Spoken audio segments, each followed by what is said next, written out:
तो last video के अंदर हमने सी प्लस प्लस का बेसिक स्ट्रक्चर देखा था और देखा था कि सी प्लस प्लस जब कंपाइल होता है तो कौन कौन सी फाइल को जनरेट करता है और कौन कौन सी फाइल को अपने पास स्टोर कर लेता है। इस वीडियो से हम स्टार्ट करेंगे अब डाटा टाइप्स को।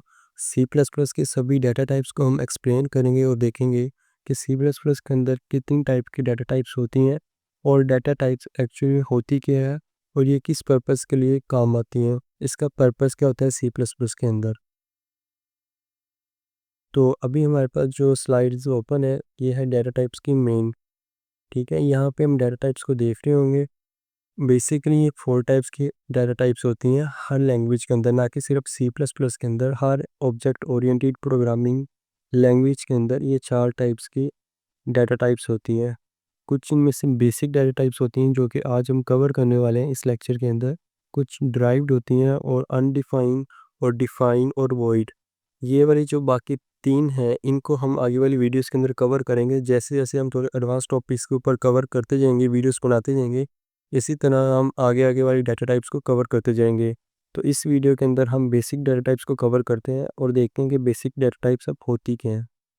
अगर हम इसका बेसिक एग्जांपल है डाटा टाइप्स का कि डाटा टाइप्स होती क्या हैं, तो इसके अंदर हम ये देख सकते हैं कि हमारे पास एक स्टूडेंट का डेटाबेस है जो कि अक्सर स्कूल्स के अंदर, यूनिवर्सिटीज़ के अंदर, कॉलेजेस के अंदर होता है। यानी कि एक सेपरेट नेम का सेक्शन होता है, एक फादर नेम का, रोल नंबर वगैरह होता है। अब जो नेम होता है वो एक सेपरेट बॉक्स के अंदर होता है जिसके अंदर सिर्फ स्टूडेंट्स का नेम लिखा जाता है, और एक फादर नेम होता है जिसके अंदर सिर्फ स्टूडेंट्स के फादर नेम लिखे जाते हैं, और एक फ़ोन नंबर होता है जिसके अंदर सिर्फ फ़ोन नंबर लिखा जाता है। कोई भी ऐसा डेटाबेस नहीं होता है जिसके अंदर इस तरह से सभी एक ही जगह के ऊपर सभी चीज़ों को लिख दिया जाता है कि फ़ोन नंबर भी एक ही जगह पर हो, नाम भी एक ही जगह पर हो और सभी कुछ एक जगह पर हो। तो इसीलिए हम जो डेटाबेस होते हैं, जो डाटा टाइप्स होती हैं, सबको अलग-अलग आइडेंटिफ़ाई किया जाता है, अलग-अलग इनिशियलाइज़ किया जाता है उसके डाटा के अकॉर्डिंग। यानी कि अगर जो स्टूडेंट का नेम है वो एक सेपरेट जगह पर होगा और स्टूडेंट का जो फ़ोन नंबर होगा वो एक सेपरेट जगह पर होगा। इसी तरह अब हम देखते हैं कि जो बेसिक डेटा टाइप्स होती हैं वो कितनी टाइप्स की होती हैं। हमारे पास जो बेसिक डेटा टाइप्स हैं वो हमारे पास 5 तरह की होती हैं, जिसके अंदर इंट आता है जो कि इंटीजर्स होती हैं, जो कि नंबर्स होते हैं, फ्लोट, कैरेक्टर्स, स्ट्रिंग्स और बूल्स होते हैं। अब इनको हम बारी बारी देखते हैं कि ये एक्चुअल में होते क्या हैं और ये किस तरह वर्क कर रहे होते हैं। सबसे पहले हम देखते हैं इन डाटा टाइप्स के ऊपर। इंटीजर्स की इंट की फुल फॉर्मेट होती है इंटीजर्स। ठीक है, इंटीजर्स वो नंबर होते हैं जो कि बिना डेसिमल्स के होते हैं, यानी कि इनके अंदर पॉइंट नहीं होता, जैसे कि 1 2 3 एंड सो ऑन। ठीक है, ये इसकी सिंपल एग्जांपल्स जो होगी वो हमारे पास आपका फ़ोन नंबर होगा जिसके अंदर कोई भी इंटीजर नहीं होता। ठीक है, अब इसको हम जो ये रैम के अंदर स्टोर कर रही होती है वैल्यू, ये 4 बाइट की स्टोर कर रही होती है। अब ये बाइट और बिट वगैरह का हम जो टॉपिक होगा वो अगले लेक्चर पे देखेंगे, हम जहाँ पर हम डीपली अंडरस्टैंड कर रहे होंगे कि जो इंटीजर्स वैल्यूज़ होती हैं ये किस तरह मेमोरी के अंदर स्टोर हो रही होती हैं। लेकिन ये एक बेसिक कॉन्सेप्ट होगा इस लेक्चर के अंदर कि कितनी टाइप्स की डाटा टाइप्स होती हैं और कौन-कौन सी होती हैं। अब हम अपने प्रोग्राम के अंदर जाते हैं और देखते हैं कि डाटा टाइप्स, इंट की डाटा टाइप्स किस तरह होती है। अब ये जो हमने इंट लिखा है यहाँ के ऊपर, ये एक डाटा टाइप है, ठीक है? यहाँ पे आप ए लिखेंगे और इक्वल टू 10 कर देते हैं। अब ये ए और जो इक्वल टू है ये एक वेरिएबल इनिशियलाइज़ किया जाता है। अब ये नेक्स्ट वीडियोज़ के अंदर, आने वाली वीडियोज़ के अंदर हम अच्छे से करेंगे कि ये वेरिएबल क्या होता है और डाटा टाइप्स के अंदर जो इक्वल टू लिखा है ये इसका क्या पर्पज़ होता है। इस वीडियो के अंदर सिर्फ हम डाटा टाइप को देख रहे हैं जो कि इंट है, और ये 10 देख रहे हैं जो कि डेसिमल के बगैर है। अब हम इसको रन करेंगे जब, तो एक सेकंड हम इसको प्रिंट भी करवा लें, प्रिंट नहीं करवाया। ओके, ये रन किया तो हमारे पास 10 आ गया, यानी कि ये जो नंबर होता है ये एक जो इंट की डाटा टाइप होती है, इसके अंदर हम पॉइंट वाली वैल्यूज़ नहीं लिख सकते। लेकिन अगर हम इसके अंदर पॉइंट वाली वैल्यू लिखें भी तो क्या होता है, अगर हम पॉइंट वाली वैल्यू लिखेंगे भी तो भी वो उस पॉइंट को नहीं पकड़ेगा, उससे पहले जितनी भी वैल्यूज़ होंगी उसको ले लेगा, लेकिन पॉइंट के बाद वाली वैल्यू को नहीं लेगा। चाहे हम इसके अंदर जितनी भी वैल्यू लिखते रहेंगे वो उसको पॉइंट वाली वैल्यू से पहले ही पकड़ेगा, पॉइंट वाली वैल्यू के बाद वाली वैल्यू को इग्नोर कर देगा। अब हम देखते हैं फ्लोटिंग को। अब फ्लोट जो नंबर्स होते हैं ये डेसिमल नंबर्स को स्टोर करते हैं, यानी कि जो पॉइंट वाली वैल्यूज़ होती हैं उसको स्टोर करती हैं। जैसे कि हमारे सब्जेक्ट्स के मार्क्स होते हैं 89.9 एंड 76.5 वगैरह। अब बीएपी जो रैम के अंदर वैल्यू स्टोर करती है 4 बाइट की स्टोर करती है, जिस तरह हमारे पास इंट वैल्यू स्टोर कर रहा होता है। अब इसको भी प्रैक्टिकली देखते हैं और देखते हैं कि किस तरह वैल्यू को स्टोर कर रहा होता है। अभी हमने इंट का देखा था, अब हम फ्लोट का देखते हैं।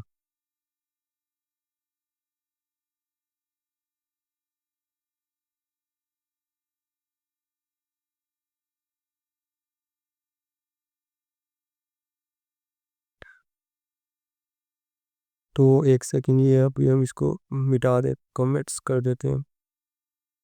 इसको मैंने मिटा दिया है और अब देखते हैं कि ये किस तरह वैल्यू को स्टोर कर रहा है। ओके, अब देखिएगा, ये देखें कि जो हमने वैल्यू लिखी है फ्लोट की, ये वाली, अब इसने इसको फ्लोट के अंदर कन्वर्ट कर दिया। लेकिन ये आप देख सकते हैं कि हमारे पास जो हमने फ्लोट लिखा था 111 को, अगर हम इसको पॉइंट्स में लिखते हैं तो ये पॉइंट्स वाली वैल्यू को एक्सेप्ट करेगा और पॉइंट्स में आंसर देगा।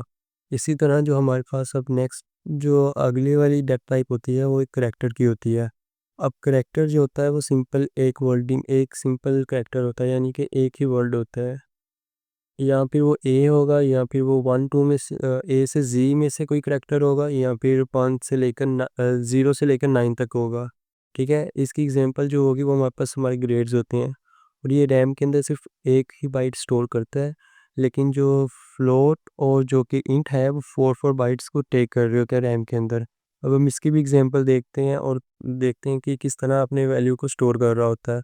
इसके लिए सिंपल हमें 4 लिखना पड़ता है और सी इक्वल टू, इसके लिए हम ऊपर ये कोलन्स लगाते हैं, इस कोलन्स के अंदर लिखते हैं इस वैल्यू को।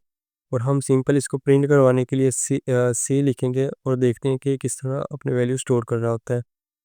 अब देखिएगा, ये जो ए है जो कि हमने यहाँ पे स्टोर किया है, ये जो ऊपर वाली वैल्यू इसको हम रिमूव कर देते हैं और यहाँ पे दोबारा रन करते हैं और देखते हैं कि जो सी की वैल्यू थी वो सिंपल ए थी। अगर हम इसके अंदर 2 लिखने की कोशिश करें फिर ये एरर दे देगा। वो कहेगा कि ए और बी इसके अंदर स्टोर नहीं हो सकते क्योंकि ये सिंपल एक ही करैक्टर को स्टोर करता है। अभी हम इस एरर को नहीं देखेंगे क्योंकि ये एरर थोड़ी सी एडवांस लेवल पे चला जाएगा। लेकिन अब देखिए कि इसने सिंपल बी को प्रिंट किया है क्योंकि इसने ए को इग्नोर कर दिया पहले वाली वैल्यू को और बी को एक्सेप्ट कर लिया है। ठीक है, अब अगला जो टॉपिक है वो है हमारा बूलियन का। इसके अंदर दो ही चीज़ें होती हैं, या तो ट्रू होता है या फिर फॉल्स होता है। और ये भी कैरेक्टर की तरह जो कि हमने ऊपर पढ़ा है, कैरेक्टर उसकी तरह एक ही बाइट को टेक कर रहा होता है। यानी कि इसके अंदर भी सिंपल ए या तो ज़ीरो होता है या फिर वन होता है। ज़ीरो का मतलब होता है नहीं और वन का मतलब होता है ठीक है, ट्रू।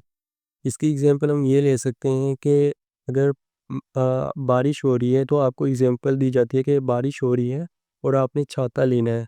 अब अगर तो आप छाता लोगे तो ट्रू है, अगर आप नहीं लोगे तो वो फॉल्स है। बस सिंपल दो ही कंडीशन होती हैं, या तो हाँ है या फिर नहीं है। इसकी एग्जांपल भी सिंपल उसी तरह की है कि बूलियन लिख के वन लिखेंगे तो ट्रू हो जाएगा, अगर ज़ीरो लिखेंगे तो फॉल्स हो जाएगा। इसके बाद आ जाती है स्ट्रिंग्स की। अब स्ट्रिंग जो होते हैं ये एक पूरा सेंटेंस होता है, जिस तरह ये लिखा हुआ पूरे सेंटेंस को स्टोर करता है। और ये रैम के अंदर डिपेंड करता है कि आपका साइज़ कितना है उस सेंटेंस का। यानी कि अगर हम यहाँ पे लिखते हैं समथिंग, यहाँ पे हम कुछ भी लिख दें तो भी वो स्टोर कर देता है। अब यहाँ पे अब हम प्रिंट करवाते हैं डी को और देखते हैं कि क्या प्रिंट करता है। इसको हम रिमूव कर देंगे फ़िलहाल अभी, क्योंकि वो एरर जो आ रहा है वो ऊपर वाले का ही आ रहा है जो हमने इनिशियलाइज़ किया था। अब देखिए जितना भी इसमें करैक्टर होगा इसने सभी को स्टोर कर देना है। तो होपफुली कि यहाँ तक आपको समझ आ चुका होगा। अगली वीडियो के अंदर हम इनको डीपली देख रहे होंगे कि ये बैकएंड के ऊपर रैम के अंदर किस तरह स्टोर हो रहे होते हैं और किस तरह ये वर्क कर रहे होते हैं। एक दफ़ा ओवरव्यू दे देते हैं कि हमारे पास मेनली जो डाटा टाइप्स थी वो 3 तरह की थी। एक इंट की थी जिसके अंदर हम विदाउट डेसिमल नंबर स्टोर करवा रहे थे। एक हमारे पास फ्लोट की डाटा टाइप थी जिसके अंदर हम डेसिमल वाले नंबर स्टोर करवा रहे थे। तो जो बूलियन का डेटा टाइप होती है वो हमारे पास ट्रू या फॉल्स होती है। इसके बाद जो वैल्यू थी वो करैक्टर की थी, जिसके अंदर हम सिंपल एक ही करैक्टर को स्टोर करवा सकते हैं, वो भी इन कोलन्स के अंदर। उसके बाद जो हमारे पास लास्ट में बची थी वो थी स्ट्रिंग की, जिसके अंदर हम पूरा एक सेंटेंस को स्टोर करवा सकते हैं, जिस वो डबल कोलन्स के अंदर। अब याद रखने वाली बात ये है कि जो स्ट्रिंग की स्टोर करवाने की जगह होगी वो डबल कोलन्स होगी और जो करैक्टर की होगी वो एक सिंगल कोलन होगी। अब इसके अंदर हम कुछ भी लिख देंगे तो वो जितना भी लिखेंगे हम वो सारा स्टोर होता जाएगा। ओके, तो ये 5 हमारे पास और डाटा टाइप्स हैं, ये मेन डाटा टाइप्स हैं सी प्लस प्लस के अंदर। इनको इन्हीं डाटा टाइप्स को हम बार बार यूज़ कर रहे होंगे अपने प्रोजेक्ट्स के अंदर, इन्हीं इन्हीं चीज़ों को हम बार बार इस्तेमाल कर रहे होंगे।